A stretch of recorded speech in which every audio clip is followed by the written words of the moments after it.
Nous avons la joie de nous retrouver encore autour de la parole de Dieu. Et je vous invite à rouvrir ou à garder ouvertes vos Bibles, justement dans le texte qui vient d'être lu, dans la première épître adressée à Timothée, chapitre 6. Et nous sommes à la fin de cette première épître. Alors, nous savons que la première épître, comme la deuxième aussi, et l'épître adressée à Tite, les trois forment ce qu'on appelle des épîtres pastorales. C'est le directeur de stage qui s'adresse à ses stagiaires, c'est celui qui a de l'expérience qui s'adresse à celui qui a moins d'expérience. Ce sont des consignes, des conseils, des recommandations pour le ministère. Alors bien sûr, ça c'est le premier objectif. Ensuite, il y a les lecteurs qui sont au-delà de cette première personne, à savoir Timothée, Tite, et puis bien sûr nous, dans le temps un peu plus loin, 2000 années plus tard. Car nous sommes d'accord que la parole de Dieu, au-delà des premiers destinataires, elle s'adresse à nous, au-delà des temps, d'espace, des distances, et nous voulons en tirer profit au maximum. Bien sûr, l'idéal serait de comprendre ce qui s'est passé au départ et ne pas arriver à des conclusions sur ce qui est dans le texte en pensant que c'est uniquement pour nous, que c'est pour aujourd'hui, et bien sûr, ça nous amènerait à des conclusions parfois extrêmement erronées. Donc l'important, c'est de commencer par les premiers destinataires, ensuite tirer profit spirituel pour nous. Effectivement, ce sont trois épîtres qui s'adressent, qui conseillent sur le plan du ministère. Alors la première épître, nous la comprenons dans le contexte où nous savons que Timothée, le collaborateur de l'apôtre Paul, a été laissé à Éphèse, donc en Asie mineure. Et Paul a l'intention, l'apôtre, de repasser, de revenir un peu plus tard. Nous lisons cela dans la même épître. Et cette lettre est probablement adressée de la Macédoine, donc en Europe, et probablement avec l'intention de revenir. C'est ce qu'il dit dans son épître. Mais en attendant, dit l'apôtre Paul, voilà, je t'envoie ces conseils, je t'envoie ces recommandations. C'est des encouragements pour le ministère et Timothée en a besoin. Nous dirons modestement, nous aussi nous en avons besoin. Alors, la première partie de ces conseils, ces encouragements, nous les trouvons, ça c'est le premier module, nous les trouvons dans le verset 11 tout au début. L'apôtre Paul dit « Recherche la justice, la piété, la foi, la charité, la patience, la douceur. » Ce sont des vertus que nous trouvons d'ailleurs par ailleurs dans la Bible aussi. Ce n'est pas le seul endroit, c'est ce qu'on appelle une liste de vertus. Il suffit de prendre par exemple toujours l'apôtre Paul et on se rappelle des textes comme Galates chapitre 5, le verset 22, c'est quasiment les mêmes vertus.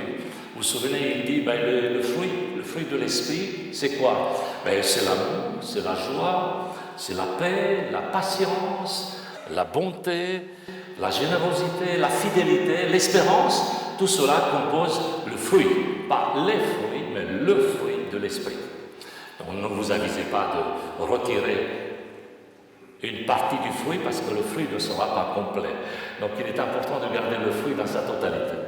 L'apôtre Paul a donc l'habitude d'adresser ces encouragements, ces exhortations en disant voilà les valeurs éthiques que vous devez rechercher. Et l'apôtre Paul le dit dans le sens le plus actif du terme, pas simplement avoir de la bonté, pas simplement avoir la foi, ce serait bien d'avoir de la charité, la patience, non, rechercher. C'est un but actif et vraiment un objectif. Ce sont des vertus, c'est le plan éthique. À un moment donné, toujours l'apôtre Paul essaie de faire une synthèse. Il va dire, écoutez, le plus important, c'est les trois choses. Et on se souvient de son épître adressé aux Corinthiens, l'hymne à l'amour. Il termine en disant, les trois choses, au moins ça, vous pouvez retenir, c'est l'essentiel. Les trois choses sont la foi, l'espérance et la charité. Voilà, on a résumé la liste de vertus. Ça, c'est le premier type d'exhortation. Sur le plan éthique, sur le plan relationnel, rechercher toutes ces valeurs, c'est important. si vous attendez le retour du Christ. Deuxième module, deuxième partie, à partir du verset 12. L'apôtre Paul dit, combat le bon combat de la foi. Saisis la vie éternelle, à laquelle tu as été appelé et pour laquelle tu as fait une belle confession. Tu as fait aussi un beau témoignage devant tant de témoins. Combat, le vrai combat. C'est vrai que le mot fait peur, surtout quand on le lit aujourd'hui. Des gens qui mélangent un petit peu la religion, la foi, l'engagement, combat, la foi. Ce sont des éléments qui nous mettent un petit peu sur la défensive. Effectivement, certains ont mal compris la foi qui n'est pas en lien avec la vie. Bon, peut-être certains espèrent la vie éternelle quelque part, mais cette vie-là, ils ne l'apprécient pas du tout. Comment pouvons-nous apprécier la vie éternelle si on n'est pas capable d'apprécier la vie tout court? Et l'apôtre Paul dit, mais combat, le vrai combat, le combat de la foi, celui qui est ancré en Jésus-Christ, celui qui a lui-même a œuvré, celui qui lui-même a donné sa vie, Jésus qui est mort pour vous. Ayez ce combat, le vrai combat. C'est une application active, c'est une recherche là encore bien passionnée. C'est de chercher les vraies valeurs et de ne pas se laisser aller. Combien de fois dans notre vie nous n'avons pas cette tendance à se laisser aller? C'est facile. Quelqu'un prenait un exemple très très simple en disant j'étais à mon bureau et j'étais en train de faire un travail, écrire. Et il me fallait un mot. J'avais besoin d'un dictionnaire pour chercher ce mot. La bibliothèque n'était pas loin, mais moi j'étais assis dans mon fauteuil, bien installé. Et comme je n'avais pas du tout envie de me lever chercher le dictionnaire, je tapais sur l'ordinateur et j'ai trouvé le mot. C'est simple, on se laisse aller. Et la liste est longue après. On se laisse aller, c'est la facilité. On appuie sur un bouton, ben, le résultat est là. Mais si le résultat n'est pas là, on n'est pas toujours content parce qu'on a eu l'habitude d'avoir un résultat immédiat. La facilité. C'est pas du tout le combat. C'est pas du tout chercher ou rechercher d'une façon active. On prend ce qui est le plus simple, la facilité. L'apôtre Paul rappelle à Timothée, et nous rappelle à nous aussi, combat le bon combat de la foi. Pas un combat vain et en lui-même, pas se battre avec tout le monde, pas juste avoir un état d'esprit qui reflète une attitude de mécontentement, pas un encouragement à être tout le temps sur la défensive, pas un encouragement à avoir une mauvaise humeur toute la journée, mais combattre le bon combat, celui de la foi. Il me semble que dans la vie, nous avons souvent cette possibilité, ce choix que nous devons faire entre le vrai combat et le mauvais combat. Et malheureusement, nous sommes prêts, nous sommes même qualifiés pour faire le mauvais combat. On s'attache sur des détails, on s'acharne sur des choses qui sont inutiles, on veut à tout prix avoir raison, on va jusqu'au bout alors que ça ne sert à rien. Regardons un petit peu le tableau un peu de loin. C'est quelqu'un qui aimait la peinture qui m'a transmis cette image. Je ne connais pas du tout en peinture, mais j'aime bien ceux qui ont des dons, des talents. Quelqu'un qui fait la peinture, et peut-être parmi vous, il y en a ce matin qui pourrait confirmer ça. Il dit, le peintre, quand il commence le tableau, il fait son tableau par petites touches. Il est concentré, quand on le voit, on a l'impression qu'il est là-dedans, à quelques centimètres près de son tableau. Et à un moment donné, il fait une pause, il fait quelques mètres de recul, il regarde l'ensemble du tableau, et il s'approche, il continue, il corrige. Il nous faut prendre du recul. Regardons un petit peu à quoi ça sert ce tableau. Se battre, mais à quoi ça sert? Quelle est l'utilité? Pas juste être concentré sur les détails, parce que détail après détail, ça a du sens, en tout cas pour nous. Mais quand on fait un pas en arrière, on se rend compte que ça ne sert à rien. L'apôtre Paul rappelle le combat, c'est bien, mais le combat de la foi, le bon combat, pas celui qui ne sert à rien. Le troisième module de l'apôtre Paul, toujours dans le même texte, le verset 13 cette fois-ci, il dit « Je te recommande devant Dieu et devant Jésus-Christ, je te recommande de garder le commandement, de vivre sans tâche, sans reproche, jusqu'à l'apparition du Seigneur. » Il reprend le même arrière-plan des valeurs éthiques, des valeurs qui tiennent la route, à savoir sans tâche, sans reproche, mais pas en soi non plus. Et tout cela jusqu'au retour de Jésus. Nous sommes là dans une continuité, dans une cohérence. Il faut que ça tienne, il faut que ce soit solide. L'apôtre Paul rappelle cette foi dynamique. Tout ce que vous faites, c'est jusqu'au retour de Jésus. Et quand on lit dans l'histoire, on est étonné de voir que depuis tout le temps, depuis que l'homme existe, avant Jésus-Christ, c'était l'espérance du Messie qui va arriver. Après Jésus-Christ, c'était l'espérance de Jésus qui reviendra. Il y a eu des hommes et des femmes qui ont eu cette espérance. Quelque chose qui les portait, qui les menait en disant, voilà, ça va arriver. Jésus revient. Il n'y a pas longtemps, j'ai reçu un travail de recherche sur les époques, les périodes où des gens ont exprimé des inquiétudes vis-à-vis de la fin des temps, mais aussi par rapport au retour de Messie, la bonne nouvelle. Et là encore, j'étais étonné de constater que depuis la disparition de Jésus sur les nuages, lorsqu'il est parti au ciel, lorsque les disciples lui ont dit au revoir, jusqu'au temps moderne, il y a toujours eu des personnes qui ont exprimé la foi dans un retour de Jésus imminent. Un retour imminent, non pas juste à l'époque les disciples qui l'attendaient et puis nous à la fin, mais depuis toujours, des hommes et des femmes attendaient avec beaucoup d'impatience l'apparition du Seigneur, comme dit l'apôtre Paul. Je cite rapidement quelques exemples. Par exemple, un certain Grégoire le Grand, il a fait une prédication impressionnante où il a mentionné l'urgence, la nécessité de la fin des temps. Et nous sommes au 7e siècle.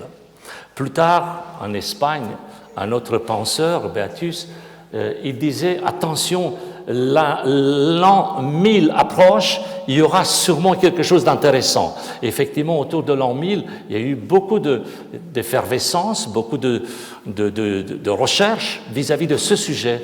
Il y aura quelque chose qui va se passer. Louis IV, par exemple, a eu droit à des exhortations de la part d'un moine Azzo qui s'est adressé à lui en disant « Voilà, la fin du temps est proche, préparez-vous, Seigneur, mon Seigneur. » Effectivement, on peut continuer, on arrive au 19e siècle, l'histoire que nous connaissons, la naissance de l'Église adventiste qui s'est fait un devoir et un privilège d'avertir, de ranimer cette flamme. Jésus revient. L'apôtre Paul dit « Combat le bon combat, garde le commandement jusqu'à l'apparition du Seigneur. » L'espérance de retour de Jésus éclaire nos choix éthiques, dit l'apôtre Paul. Si vous voulez avoir la paix, l'amour, la douceur, la patience, la charité, tout cela prend du sens dans l'espérance du retour de Jésus. Sans cette foi-là, il n'y a pas de vraie vie. Je m'explique. Sans l'aide du Seigneur, sans la force qui nous est impartie, qui nous est promise tous les jours, tout ce que nous faisons, tout ce que nous exprimons, sans la présence de la promesse qui inonde nos vies, la promesse du retour de celui qui a été, de celui qui est et de celui qui reviendra, comme dit le témoin fidèle dans l'Apocalypse, eh bien nous ne serions pas capables de continuer notre route aujourd'hui et de marcher tout simplement. Nous ne pourrions pas rester dans la foi s'il n'y avait pas cette espérance extraordinaire dans Jésus qui revient. Deuxièmement, sans l'idée, sans la promesse du retour de Jésus, sans cette expérience de la rencontre avec notre Seigneur, nous serions tout simplement absorbés dans un monde du péché. Nous serions incapables de nous élever vers tout ce qui est spirituel, vers tout ce qui est divin, dans le sens appartenir à Dieu. Et nous ne serions pas du tout prêts à vaincre les penchés qui sont les nôtres, les tendances qui sont les nôtres vers le mal, vers la médisance, vers l'égoïsme, sans l'idée, cette force extraordinaire qui nous aspire vers un monde meilleur. Tout cela serait sans effet. Tout cela empêcherait l'œuvre du Seigneur et de sa grâce et par l'Esprit dans nos cœurs. Troisièmement, sans l'espérance du retour de Jésus, nous serions littéralement paralysés par la douleur. Nous serions handicapés par la maladie, immobilisés par l'échec. Nous ne serions pas du tout en mesure de voir la finalité, de saisir un sens à tous nos efforts quotidiens, car on se limiterait uniquement, malheureusement, à l'entretien, à la routine, à notre vie de tous les jours. Comment ça va? Ça va. Tu fais quoi? Ben, je rentre du travail. Fatigué? Oui. Et demain? Encore. Encore et encore. Aucun sens pour notre vie quotidienne. Quelle tristesse. Mais, gloire à Dieu, à la lumière de l'espérance de la venue de Jésus, comme dit l'apôtre Paul dans sa première épître, adressée aux Corinthiens, chapitre 15, vers la fin de cette épître, le verset 53, où il dit « Soyez fermes, inébranlables, travaillant de mieux en mieux à l'œuvre du Seigneur, sachant que votre travail ne restera pas sans vain dans le Seigneur. » Ça a du sens. Il n'y aura pas des choses inutiles. Tout est utile dans le Seigneur. Conclusion. Cette espérance nous donne la paix. Cette espérance nous donne l'assurance, une assurance constante dans la vie de tous les jours. Les événements de la vie pourraient s'accumuler autour de nous et dans nos cœurs, dans nous donc, mais l'espérance inspire la conviction que les forces du mal sont anéanties, que Satan n'a aucun mot à dire, mais au contraire, que Jésus est vainqueur. Gloire à lui, cette espérance nous porte. Pas besoin donc de prendre les narcotiques de l'illusion. Pas besoin de prendre quelconque dopage des efforts humains. On n'aurait pas besoin non plus de prendre des tranquillisants pour se donner une fausse paix, ou une paix que nous donnons nous-mêmes à nous. Car notre espérance n'a pas des racines implantées dans la mélancolie, ni dans le pessimisme, ni dans une sorte de défaitisme. On a raté notre vie ici, on attend une autre peut-être meilleure un jour, et comme ça, notre vie, ça sera réglé. Non, c'est le cumul d'une espérance déclinée chaque instant, chaque jour, qui va culminer avec l'apparition de notre Seigneur. Eh bien, cette espérance trouve ses racines dans la grâce et dans les promesses de notre Seigneur. Maranatha, viens Seigneur. Amen.